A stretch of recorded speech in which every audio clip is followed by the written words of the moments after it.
Programa Outras Palavras, um oferecimento Sindiúti MG, Sindicato Único dos Trabalhadores em Educação de Minas Gerais.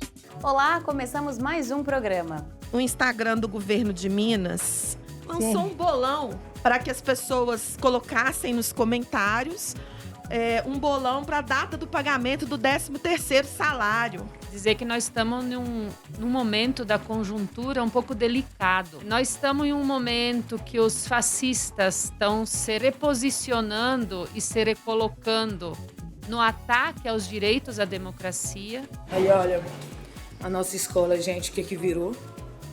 Estão falando que isso é um jogo. Eles estão numa fase que já vai para a fase de matar. Há toda uma técnica hoje de comunicação da extrema-direita para fazer lavagem cerebral. Eu acho que a primeira coisa que a gente tem que entender é que existe uma lavagem cerebral orientada. Programa Roda de Conversa destaca. Quero começar primeiro contando para quem não tem Instagram. O Instagram do governo de Minas lançou um bolão para que as pessoas colocassem nos comentários um bolão para a data do pagamento do 13º salário. Então, imediatamente, a categoria começou a discutir isso lá e a denunciar e a criticar. A nossa deputada Beatriz Cerqueira também fez uma manifestação na rede social dela. E aí o governo ficou com vergonha e foi lá e excluiu o post do Instagram. Mas está printado e o print é eterno, né? O print é eterno. Então, o governo fez isso. Quando a obrigação do governo seria anunciar o pagamento do 13º salário, que é um direito do trabalhador, e todo ano aquela novela. Qual será o dia? E aí eles ficaram com vergonha do que fizeram. O Diário Oficial do Estado, que é o Instagram do governador, primeiro publica lá, depois publica em outros lugares, anunciou o pagamento do 13º integral para o dia 14 de dezembro. Mas ainda falta um anúncio que precisa ser feito. 2 bilhões e 500 milhões de reais que estão na conta do Fundeb, um saldo da conta do Fundeb, que precisam ser utilizados para a valorização dos trabalhadores em educação. O mínimo é 70%, mas pode ser 100% do valor, inclusive. E isso não foi feito pelo governo de Minas Gerais. Então, já anunciou o 13º, não faz mais do que a sua obrigação, porque o trabalhador tem direito ao 13º salário. Nós sempre brigamos por isso. Qualquer trabalhador fica angustiado com o 13º. Você tem férias, você tem as festas, você tem os seus filhos, os netos. Você está esperando, e é teu direito, está na lei. Isso não é favor. Aí você faz um bolão para brincar com essa angústia. Ou seja, pensa bem, quem faz um bolão desse tipo, ele tem ódio, nós estamos perdendo o controle, é isso que eu estou querendo dizer.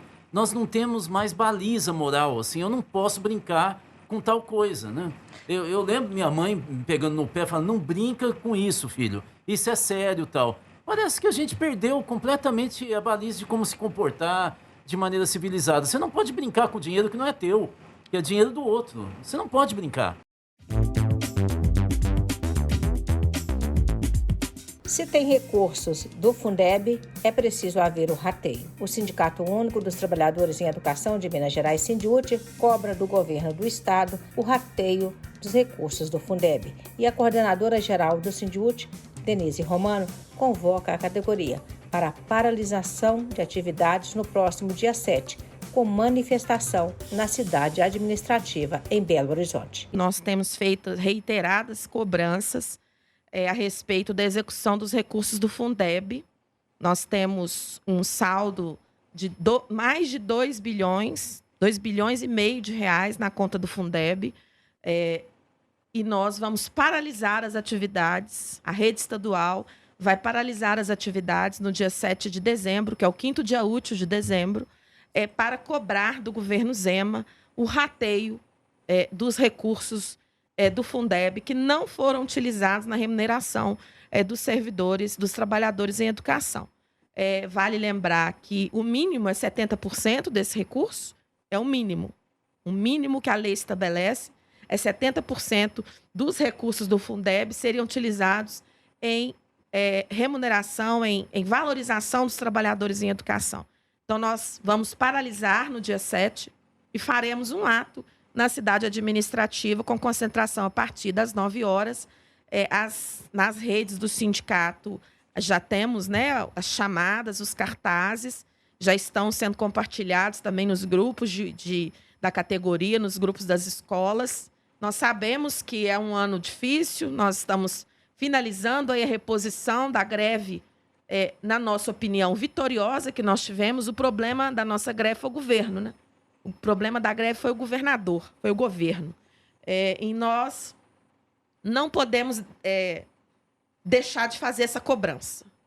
O governo deve educação, tem os recursos disponíveis e nós nós faremos a paralisação no dia 7 de dezembro para exigir o rateio dos recursos do Fundeb que não foram utilizados com a valorização dos profissionais da educação. Nós pedimos uma reunião com a CEPLAG já no início do mês de novembro e nós tivemos uma resposta. E a reunião foi marcada para a segunda quinzena de dezembro. Então, quer dizer, a primeira reunião para discutir, faltando 5, 6 dias, 7 dias para o Natal. Então, por isso, inclusive, nós queremos que esse processo seja acelerado.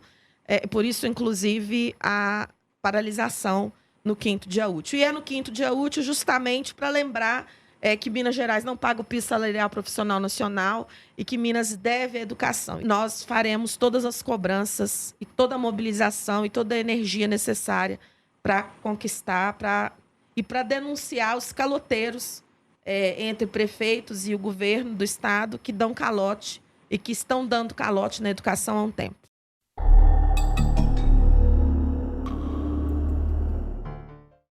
Nós estamos de luto, o Sindiúti, toda a categoria da educação, em solidariedade, né, aos educadores, educadoras, estudantes, comunidades escolares do Espírito Santo, com esse ataque, né, que 2 escolas sofreram no último dia 25 de novembro, em Coqueiral, né, em escolas em Coqueiral de Aracruz, litoral do norte do Espírito Santo. Os atentados que aconteceram na Escola Estadual de Ensino Fundamental e Médio Primo Beach, da rede estadual, e também na escola particular Centro Educacional Praia de Coqueiral. Um assunto que está movimentando aí o Brasil e o mundo, né? Está aí nas manchetes de tudo quanto é jornal, revista, na mídia inteira. Então, nós estamos com muito pesar por tudo isso, é só dor no coração. É muito grave, é gravíssimo, é horroroso o que aconteceu. Não foi a primeira vez. Então, nos últimos 4 anos, nós tivemos, nós tivemos casos armados, um total de 15 vítimas nos últimos 4 anos aqui no Brasil. Ao menos 5 ataques a tiros ocorreram em escolas brasileiras desde 2019, segundo o levantamento do Instituto Sou da Paz. O número de atentados é o mesmo que foi registrado nos 8 anos anteriores. A maioria dessas situações, o ódio é direcionado. Eles não saem atirando a esmo, eles miram nas professoras e nas alunas. No último caso que aconteceu em Sobral, se não me engano, uma cadeirante. Então, é uma lógica de eliminação que é uma lógica do fascismo, que é uma lógica do nazismo. Eliminar o que na cabeça deles é inferior ou é o mais fraco. E nós não podemos normalizar isso. As escolas tinham que estar fechadas no Brasil inteiro. As escolas deveriam estar paralisadas para que a gente consiga pensar, porque isso não vai se resolver de um dia para o outro. Muito pelo contrário, as coisas estão se acelerando e acontecendo num espaço de tempo muito menor entre uma tragédia e outra, sem contar nas denúncias, nas ameaças. Todo dia, vira e mexe, um dia sim, outro não. Nós temos situações aqui de ameaça de massacre em escolas estaduais, de bilhetes, de pichações nos banheiros das universidades da UENG semana passada, com a suástica, dizendo que lá não era lugar de preto. Na UENG, no banheiro da UENG, aqui, numa das unidades aqui de Belo Horizonte. Então, a gente está vivendo uma escalada em que a gente precisa reagir, não só reagir, propor pautas, propor discussões, propor um amplíssimo debate para a gente modificar essa realidade. Eu queria que o Rudá falasse um pouco sobre a relação disso, dessa escalada, que a gente precisa explicar, porque às vezes as pessoas não compreendem, com a política de facilitação de acesso à arma de fogo que nós vivemos aqui no país no último período. Porque elas estão muito entrelaçadas e muito interligadas. Primeiro eu queria falar sobre, como introdução, sobre essa questão do ataque que a extrema-direita e os fascistas fazem às mulheres, né? Eu acho que às vezes não fica muito claro o que acontece. É que quase sempre nós temos dentro do fascismo pessoas que são homens impotentes. A impotência aqui não é só sexual, é mental. Quer dizer, eles não conseguem lidar com o sexo oposto. Eles têm medo das mulheres. Isso aí nós temos muitos estudos da psicanálise. É o incel? O incel é Incel. isso. Incel é uma articulação que tem nas redes sociais. Dizem que o Monark, que já fez muita bobagem no Brasil, que ele é incel, né? Há acusações públicas a ele. O que é incel, especificamente? Eles são um pouquinho mais complicados. Eles dizem... Eles podem namorar mulher, por exemplo. São homens, obviamente, mas eles dizem que mulher nunca é confiável. Então, eles são contra o casamento.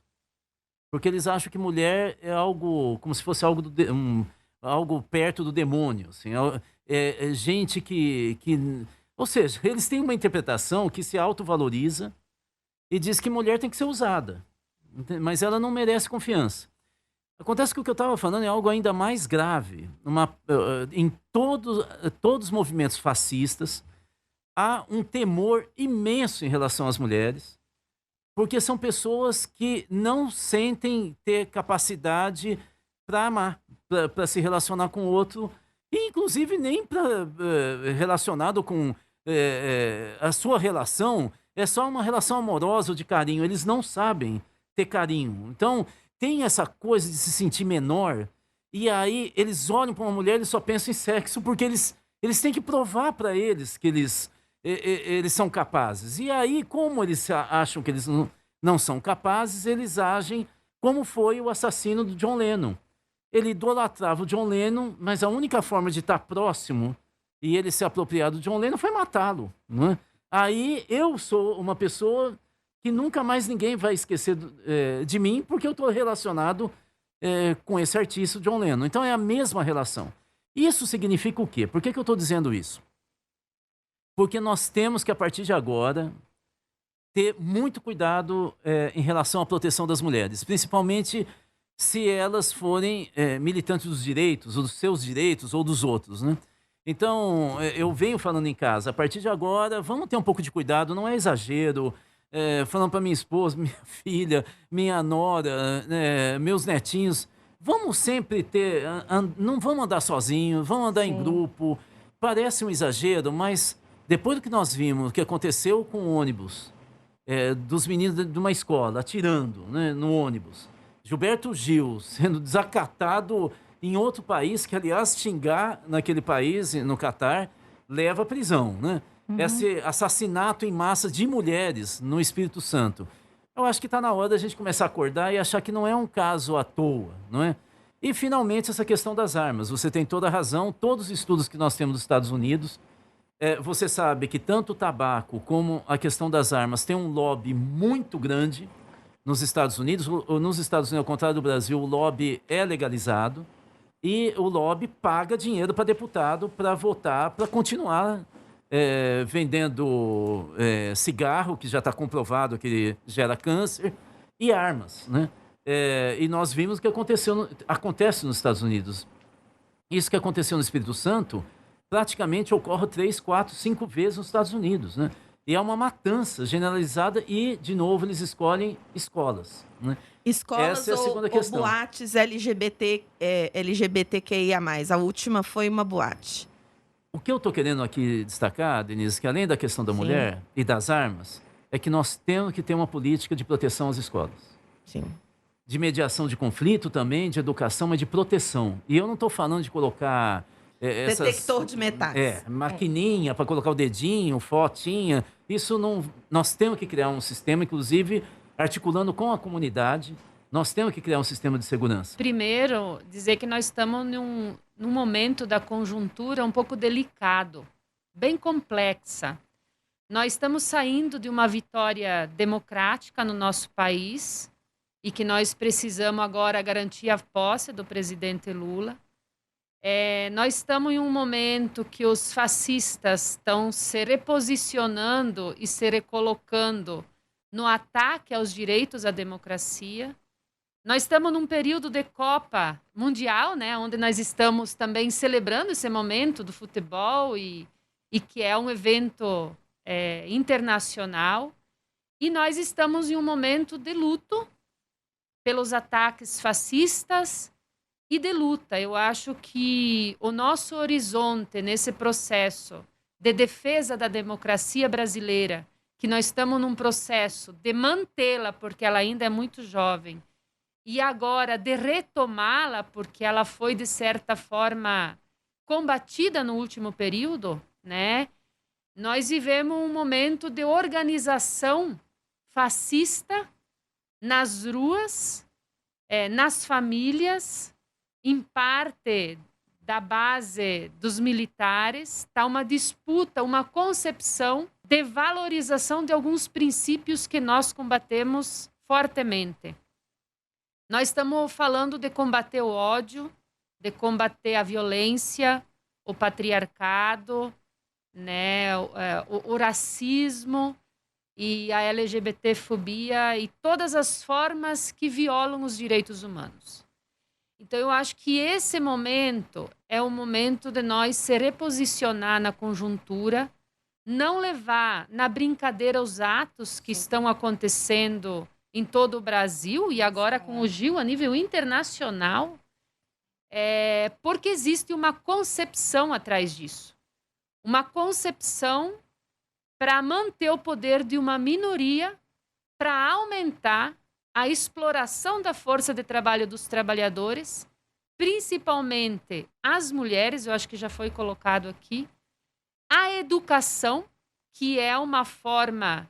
Né? José Martí dizia que o conhecimento liberta. Então, as nossas escolas, e aí o Lula também já anunciou políticas de proteção às escolas, mas nós precisamos combater a concepção fascista que é do ódio, da insegurança e que é de retirar, inclusive, os direitos historicamente conquistados para uma minoria.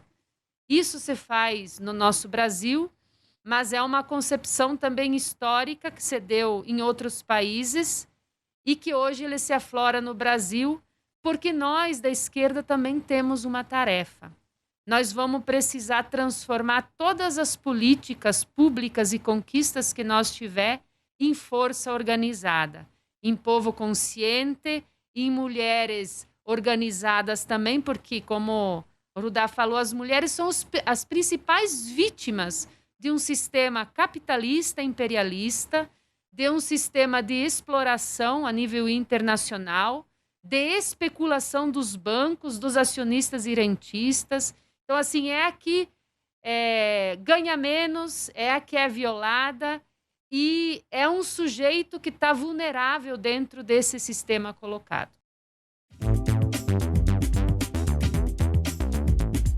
O Sindiúti divulgou uma nota em que expressa sua grande preocupação e considera ser muito grave o ataque que aconteceu na Escola Municipal José Silvino Diniz, em Contagem, na região metropolitana de Belo Horizonte, no último dia 29 de novembro. O espaço físico da escola amanheceu destruído, carteiras quebradas, paredes e móveis pichados com símbolos nazistas, suásticas e referências a Hitler. Nós vamos acompanhar agora um relato feito pela professora Adriane Gomes, que é diretora do Sindiúti Subsede Contagem. Socializar com toda a educação e com todo o povo mineiro, esse dia difícil que a gente teve, que a gente está vivendo aqui na cidade de Contagem, em função do ataque, provavelmente articulado, em 2 escolas aqui do nosso município. A gente percebe claramente a intenção dessas pessoas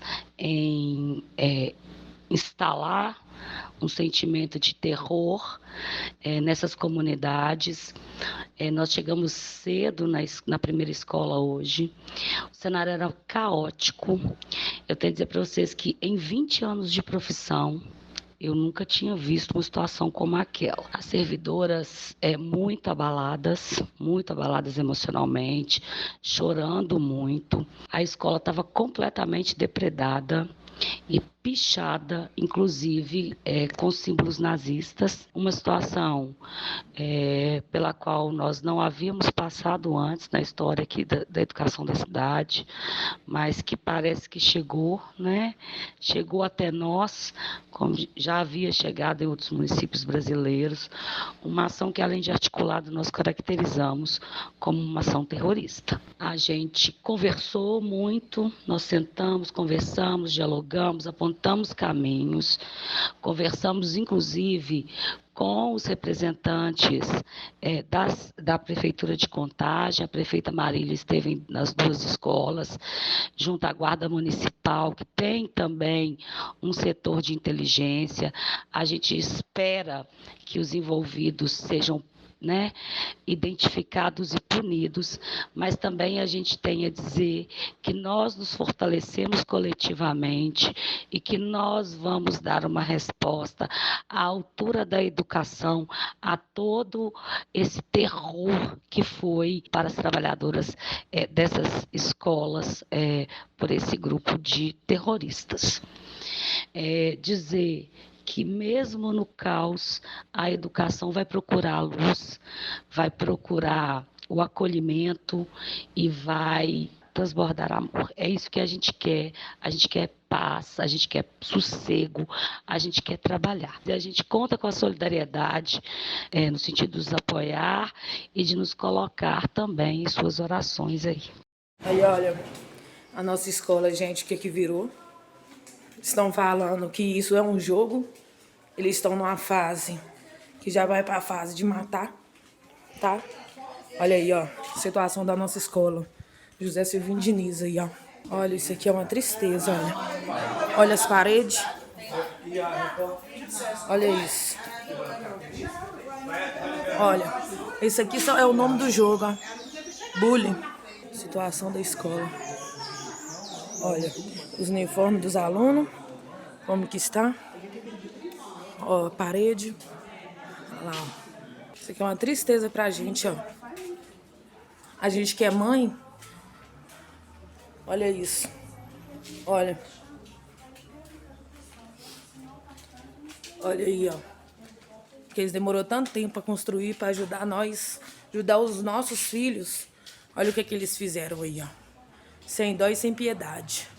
Agora eu vou mostrar pra vocês o banheiro.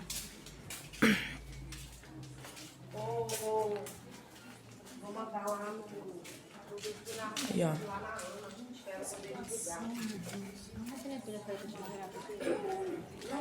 Aqui, ó. Tá aí, ó. O nome do jogo eles deixou bem claro.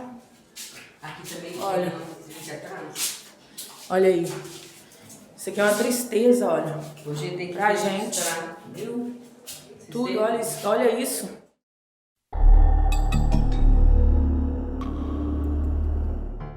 A primeira coisa que a gente tem que entender é que há toda uma técnica hoje de comunicação da extrema-direita, inclusive saiu um livro falando dessa técnica, que se chama Engenheiros do Caos, mas há toda uma técnica para fazer lavagem cerebral. Eu acho que a primeira coisa que a gente tem que entender é que existe uma lavagem cerebral orientada. Toda uma leitura hoje de comunicação através das redes sociais para conseguir envolver as pessoas a partir dos algoritmos das redes sociais. Eu vou falar só de 2 mecanismos que foram usados no Brasil, estão sendo usados, mas estão sendo usados no mundo todo pela extrema-direita. Quando a gente fala extrema, gente, em política, A gente está dizendo, quando a gente fala direita, são valores, mas que aceitam a disputa, aceitam o outro.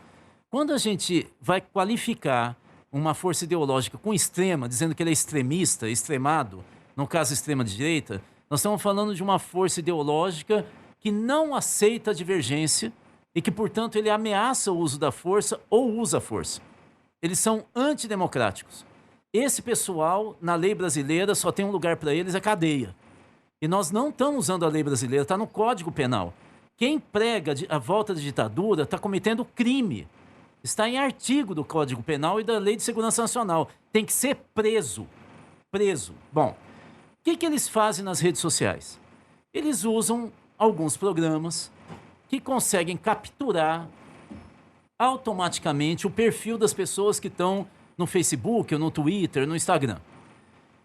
E eles colocam lá alguns dados que eles querem saber. Por exemplo, essas pessoas têm algum pensamento de direita? E eles começam a pegar primeiro todos que têm algum tipo de pensamento de direita. E aí eles dividem em blocos. Eu vou falar só de 2 que são muito acionados, inclusive no Brasil. O primeiro são aquelas pessoas que têm pensamento de direita, mas eles não são violentos. Com esses, não adianta você ficar pregando para atacar o outro, matar a gente na escola, porque essas pessoas não são vinculadas a atos violentos. Como é que eles trabalham? Eles trabalham com assuntos que não têm nada a ver com a política, e em determinado momento eles dão um toque da política para fisgá-los. O nome que se dá a isso para a comunicação é metapolítica. Parece que eu estou falando de política, mas eu não falo. Vou dar só um exemplo para ficar claro como usado na eleição. O que é que eles fizeram no dia que o Lula foi entrevistado na Globo, pelo Bonner e a Renata? Eles pegaram uma foto que está o Lula do lado esquerdo, a mesa oval que separava ele dos entrevistadores, o Bonner um pouquinho afastado e a Renata no primeiro plano, mais ou menos no mesmo plano do Lula, só que ela à direita e o Lula à esquerda. E aí a Renata está entrevistando o Lula e cruza a perna. Nos grupos que trabalham com acessório feminino, olha, não fala nada de política. É gente de direita que fica monitorando e moderando os grupos que gostam de acessório feminino. Bolsa, sapato e assim por diante. Eles pegaram essa foto do estúdio, fizeram um círculo ao redor do sapato da Renata, que ela tinha cruzado a perna, e fala, olha o sapato, olha a cor do sapato. Era vermelho. E não falaram mais nada. Obviamente que os grupos se excitam falando, por isso que ela está fazendo pergunta boa pro Lula. Porque o sapato dela é vermelho igual a bandeira do PT. Pronto. Você vê que eles não falaram nada. Essa é uma técnica de comunicação muito sofisticada que, inclusive, as forças democráticas do Brasil nunca usaram. Porque as forças democráticas do Brasil falam na lata, não é? Esse pessoal não fala na lata. Eles falam por subterfúgio. Bom, o segundo e último grupo que eu queria falar, porque são várias técnicas, é o grupo desses meninos que pegam a arma e matam. Essa técnica chama-se câmara de eco. Você, no grupo de WhatsApp ou Telegram, você sempre tem a mesma informação o dia inteiro e não tem espaço para alguém falar, eu estou em dúvida se é isso, eu ouvi dizer, não há espaço, por isso que é eco. Vai e volta, vai e volta. E vai excitando as pessoas. Isso adoece, né? Você fica... Pira, isso né? é lavagem cerebral. Pira. E aí, lógico que você faz esse tipo de grupo para o perfil de fanático. Você não vai pegar aquele pessoal que fala de bolsa. Você pega os fanáticos e vai estimulando até que uma pessoa que já é fanática fala, esse grupo está teorizando demais, pega uma arma, como foi em Foz do Iguaçu, vai até um salão de festa e mata o dirigente do PT, da cidade que era tesoureiro do PT. Isso chama-se lobo solitário e a técnica chama-se terrorismo estocástico. E o excitado lá acha que o recado é para ele.